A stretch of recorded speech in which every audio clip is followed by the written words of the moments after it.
¿Alguna vez has estado muy emocionado, esperando algo con ansias y lo quieres expresar en inglés, pero no sabes cómo decirlo? Eso quedaría look forward to.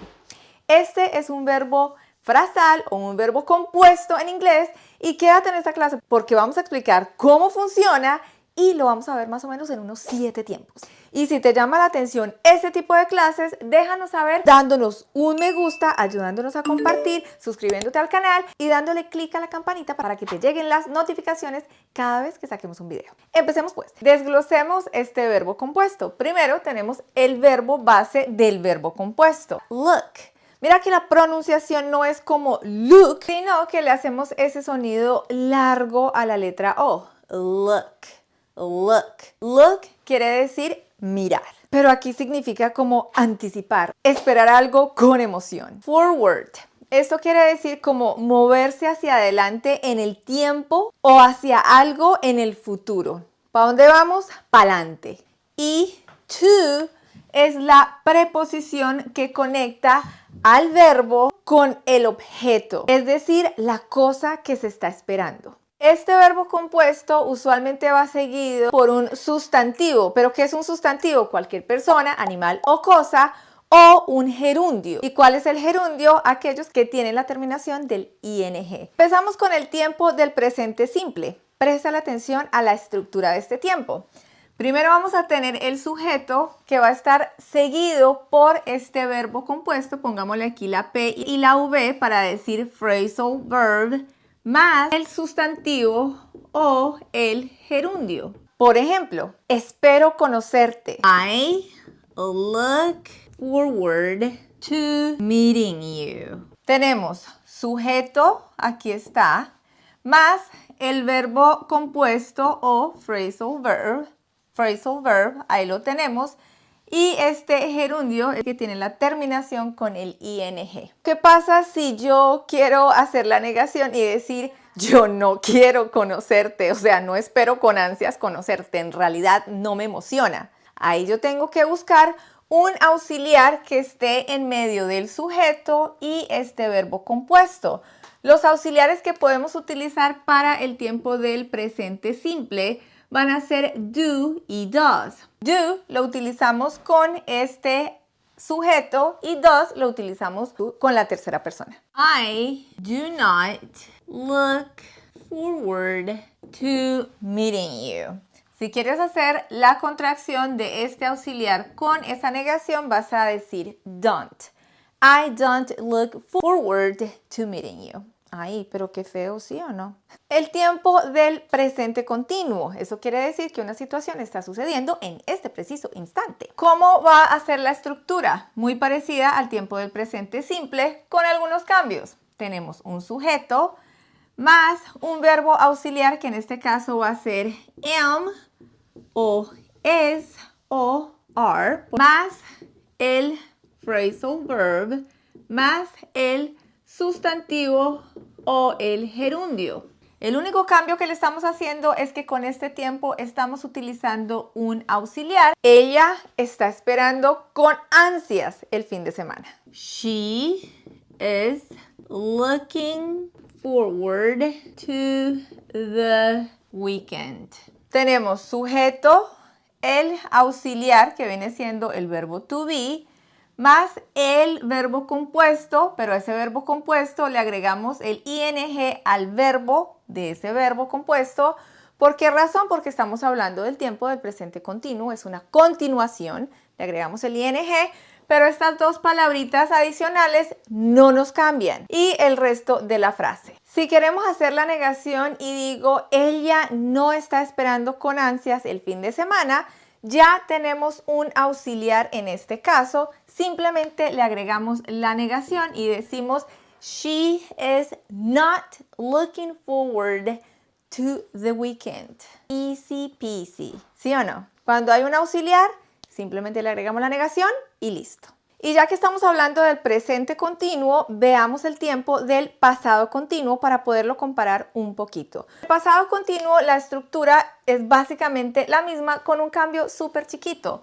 Tenemos el sujeto más el auxiliar to be, pero ese auxiliar tiene que estar en pasado Y en pasado tenemos dos formas de utilizar lo que sería was y were, más el verbo compuesto, más el sustantivo o el gerundio. Estábamos esperando con ansias el concierto cuando fue cancelado. We were looking forward to the concert when it was canceled. We were looking forward to the concert when it was canceled. ¿Cuál fue el cambio? Que en vez de utilizar el presente del auxiliar, utilizamos el pasado. Utilizamos esta partecita porque estamos hablando de nosotros. El resto literal que no nos cambia, este verbo compuesto tiene que estar con el ing porque estamos hablando de una continuación del pasado. El tiempo del pasado simple, eso quiere decir que algo empezó y terminó en el pasado, algo en general.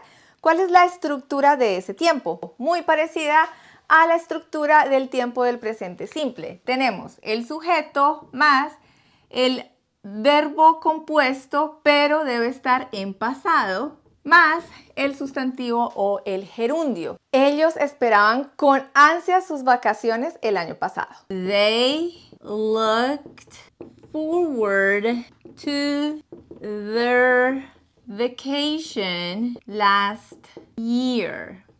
They looked forward to their vacation last year. Sujeto, el verbo compuesto lo tenemos aquí, pero esta base del verbo está en pasado. Este verbo look en general es un verbo regular, por esa razón le estoy agregando ese ed para notar que está en pasado. Si estoy hablando de ellos y estoy diciendo sus vacaciones, me aseguro de que su concuerde con ellos. Y si quiero hacer la negación, ¿qué hago? Lo mismo que con el tiempo del presente simple. Aquí yo no tengo un auxiliar en medio del sujeto y este verbo compuesto. Así que le pido auxilio a los auxiliares y tengo que buscar el pasado de los auxiliares do y does. ¿Qué sería? Did. They did not look forward to, y el resto de la frase nos queda igual.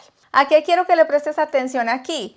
A que estamos utilizando este auxiliar con la negación, pero este verbo compuesto o la base de ese verbo compuesto ya nos queda en su forma base, no le agregamos esa ed a ese verbo. Continuamos con el tiempo del presente perfecto. Veamos la estructura. Es muy parecido, sujeto más, tenemos un auxiliar en este caso que sería el verbo to have o has, si estamos hablando de la tercera persona, más el verbo compuesto, más el sustantivo o gerundio. Han esperado con ansias este evento durante meses. They have looked forward to this event for months. They have looked forward to this event for months. Sujeto, auxiliar, más el verbo compuesto, pero este verbo compuesto o la base de ese verbo lo tenemos en el pasado participio de ese verbo. En este caso estamos hablando del verbo regular, entonces el pasado y el pasado participio de ese verbo se van a ver igual. Fácil por ese lado. Si quieres hablar del tiempo del pasado perfecto, el cambio es de verdad muy mínimo. En vez de utilizar el auxiliar have or has, vas a tener que utilizar el auxiliar had. Si yo quiero decir ellos habían esperado con ansias este evento durante meses, el cambio que yo le voy a hacer es que en vez de decir have, yo voy a decir had. Y si quiero hacer la negación para cualquiera de esos dos tiempos, le voy a agregar la negación a ese auxiliar. They had not looked forward to this event for months. ¿Lo estás entendiendo o no lo estás entendiendo? Si tenemos auxiliar, simplemente le agregamos esa negación y ya. Con el tiempo del futuro simple, la cosa nos queda un poquito más fácil todavía porque tenemos el sujeto más el auxiliar will más el verbo compuesto más el sustantivo o el gerundio. esperaré con ansias tu respuesta. I will look forward to your reply. I will look forward to your reply. La tarea para ti va a ser súper simple. Que me dejes saber en los comentarios cómo nos quedaría la negación de esta frase. Yo no esperaré con ansias tu respuesta. Besote.